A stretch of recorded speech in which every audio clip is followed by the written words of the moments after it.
welcome to this channel. This is gonna be a Formula One channel primarily. So anything motorsports, I am really in love with motorsports.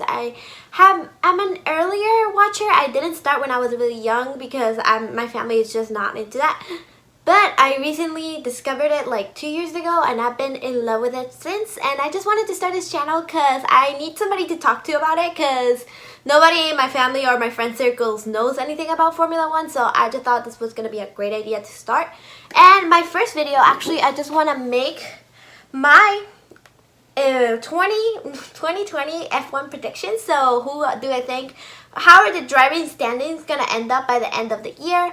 I just want to do this to keep myself accountable and also to see how dumb I was in the future because I'm pretty sure I'm going to get at least half of this wrong. If I get over half of it right, I'm going to be so proud of myself. So yeah, so let's just get started. At number 20, I have Nicholas Latifi. I know a lot of people have a lot of stuff to say about paid drivers. I personally care a little bit, but not that much. So if you don't know, Nicholas Latifi is going to be driving for Williams. I don't know why I thought about my class. So he's going to be the Williams driver next to George Russell, and I think George Russell is a freakishly talented driver. He is going to go to be like, not the next Lewis Hamilton, but he's going to be up there. And I just don't think Nicholas Latifi has shown a lot of potential in the other formulas that he has been at. I just think that he is an okay driver. He's also in the upper age scale for a new driver, for a rookie. So I just think that he's going to do fine, but also the car he's going to be at is going to be we're currently in the preseason testing, so I don't think Williams is going to be anywhere near as horrible as they were in 2019, but it's still not going to be the best car in the grid. So definitely he's going to be down there, and I just don't think he can beat George Russell. I'm sorry, George Russell is great.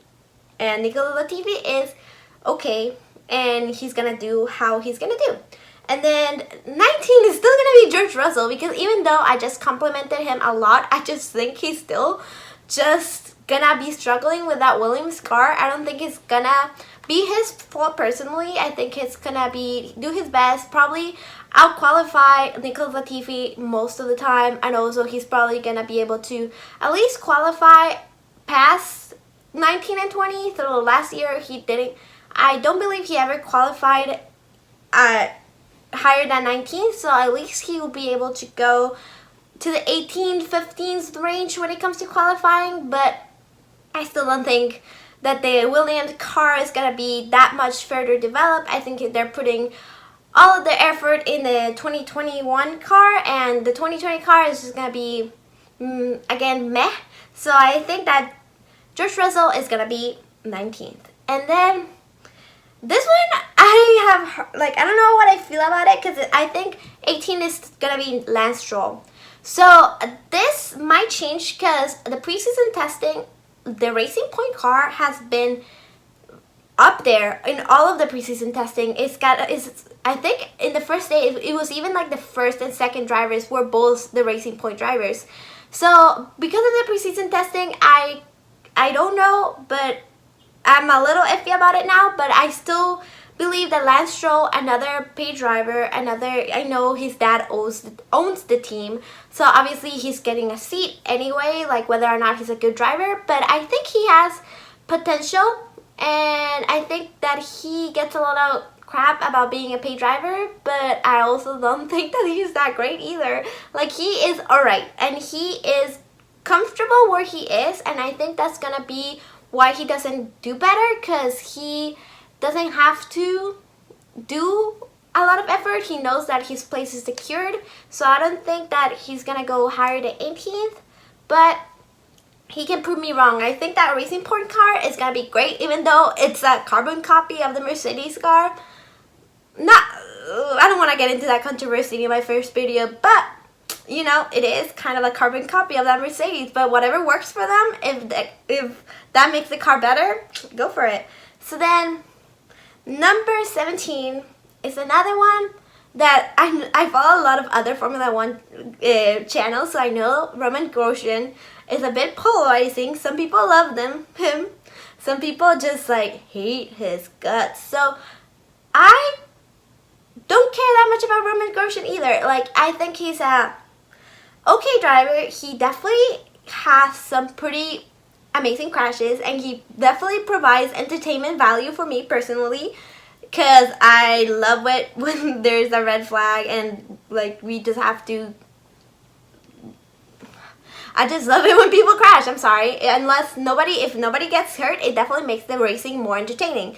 So that's where my idea of Roman Grosjean is coming from. I think he has a lot to prove this season. I don't think that if he doesn't make it to the top 15, I don't think he's gonna be able to continue next season. I don't think Haas will rehire him for the next season if he does terribly. So definitely, Roman Grosjean has a lot to prove. Hope he gets anywhere higher than 17. I just don't see it happening from his previous history. And then number 16 is gonna be Kimi Räikkönen.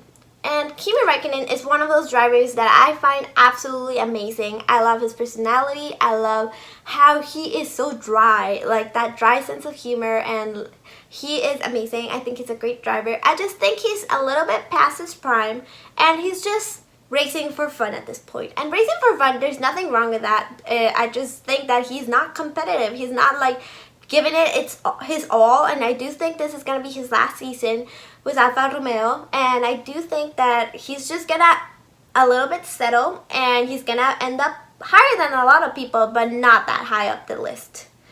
And then we have at number 15, we have Antonio Giovinazzi, and Antonio Giovinazzi is one of those people that I keep forgetting he exists, and that's not good, because he's very forgettable for me. He's not a great personality. Like, I don't know, Alex Albon I find very charming, and Daniel Ricciardo I find incredibly charming. So I just don't remember Antonio Giovinazzi a lot of the time, and I think he's one of those people that also has to prove themselves in 2020, because he just like, I don't know, he's not a Charles Leclerc. He just isn't, and he needs to either bring it or he's gonna get dropped from Alfa Romeo. There's a lot of people in the Ferrari Academy that are gonna come up, like they're gonna accumulate enough super license points soon so they can actually go to Formula One, and he just needs to bring it or he's gonna get dropped. So I think that he's definitely gonna make more of an effort than Kimi Räikkönen is gonna do. So he's gonna out-qualify his teammate, but I don't see him going a lot farther than that. And I hope he proves me wrong, because honestly I wanna like the guy. I just don't find him that appealing as a driver. I just don't like his driving style that much, but he can prove me wrong. And then number 14, so I have Kevin Magnussen a couple places ahead of his teammate, and I just find him to be another one of those controversial drivers that are extremely entertaining, because he just has a feisty personality that often doesn't work out for him, because he gets into squabbles with other drivers and he does very petty moves, and he often ends up looking like the bad guy. So I think that he's also in thin ice in Haas, and he also has to prove himself this season. And this summer season, like when all the drivers switch up their teams, it's gonna be extremely entertaining. So yeah, I just think that Kevin Magnussen has a little bit more of a bite to him, and I think that he's a little bit of a better driver, or at least a more consistent driver than Roman Grosjean.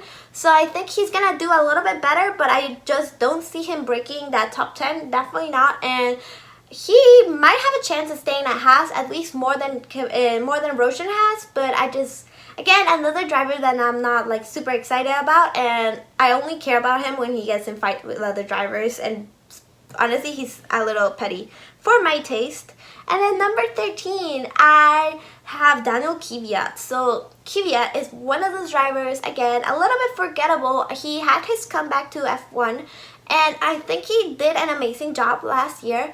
And I find him like I find him very appealing, mostly because he got at a podium in 2019, the same weekend that he had like a child and all this stuff. So it was an incredible story. So I do want the best for him. Because Red Bull is very tough. Like, they do not, like, I don't want to be mean to Red Bull. Like, I know there's a lot of Red Bull fans, but Red Bull and Toro Rosso, AlphaTauri now, I don't know how to pronounce that, nobody else. So AlphaTauri now, they just they treat their drivers, except Max Verstappen, as very expendable, and so therefore I don't think Kvyat, he might get out after this season. He probably will, but I do think he's gonna give it his best. I think like last season really gave him a lot to like look up to and like a lot of motivation to keep going.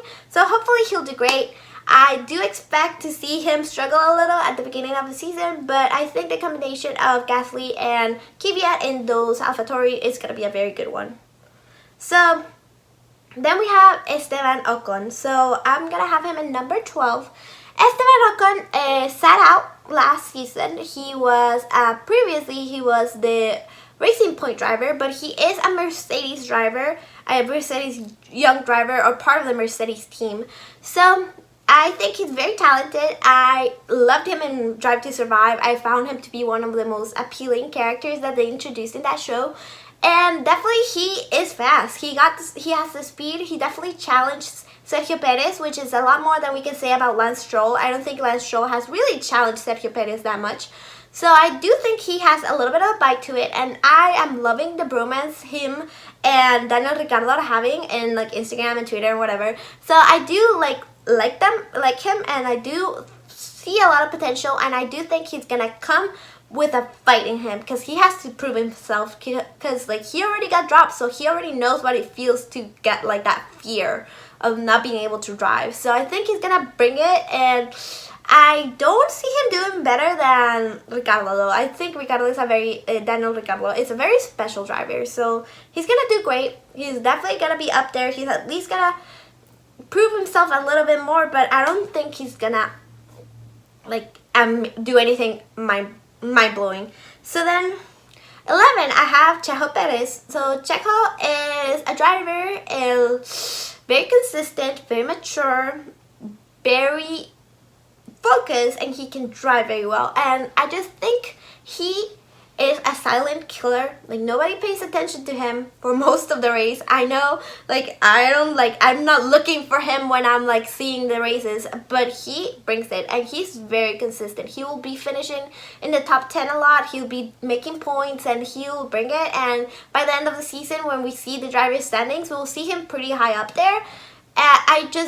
I don't find him a very exciting driver, but I do see why he is so good at what he does. And he's also a very business-driven person, so he'll know what he has to do in order to stay in Formula One. And I think he's going to bring it.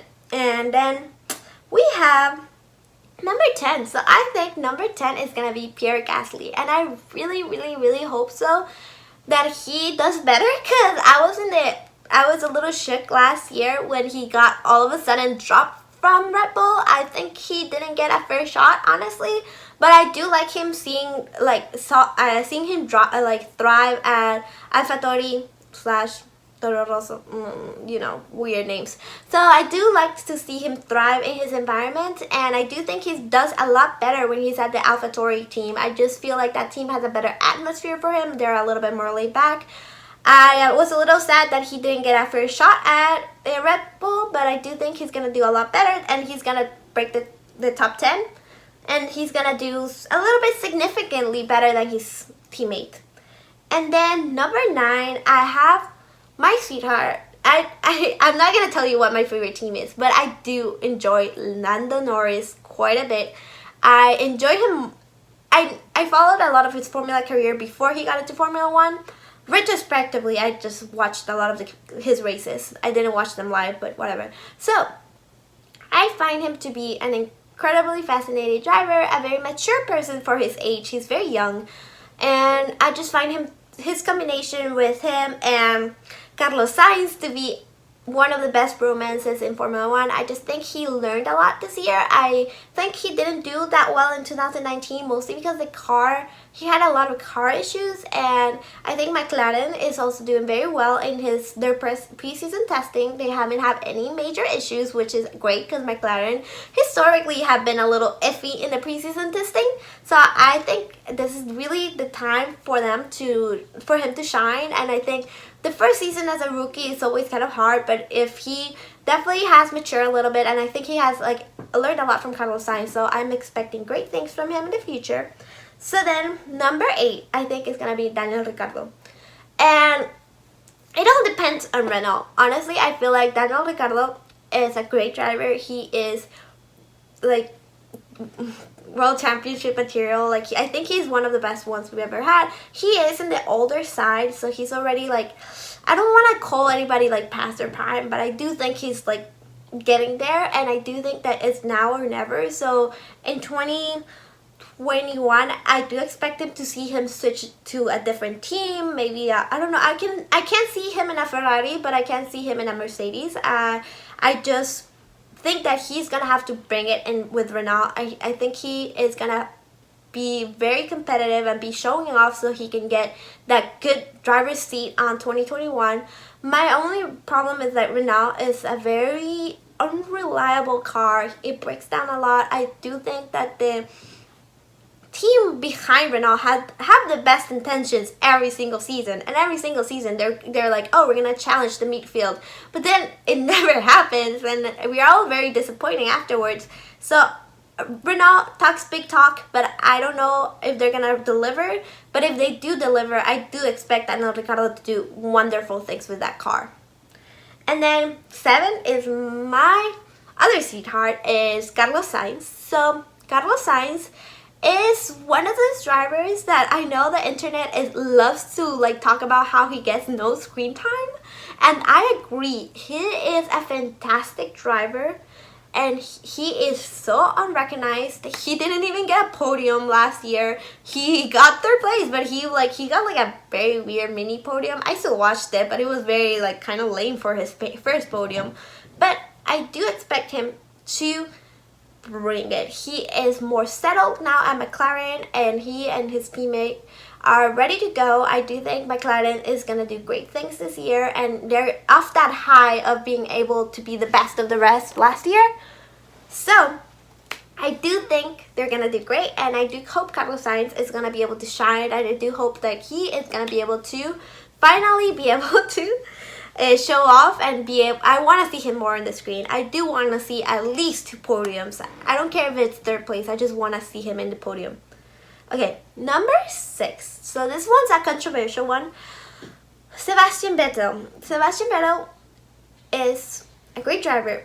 I'm not saying he isn't. He is definitely, he has won numerous races. But I do think this is going to be a year with a lot of pressure for him. Charles Leclerc is an up-and-coming driver. He's very young, and he has that bite, that fierceness, and he proved himself very well last year at Ferrari. And I do think Sebastian Vettel is starting to feel like a second driver at Ferrari. I do feel like Ferrari has made it very clear by renovating Charles Leclerc's contract for, what is it, since 2022? Like a lot of years.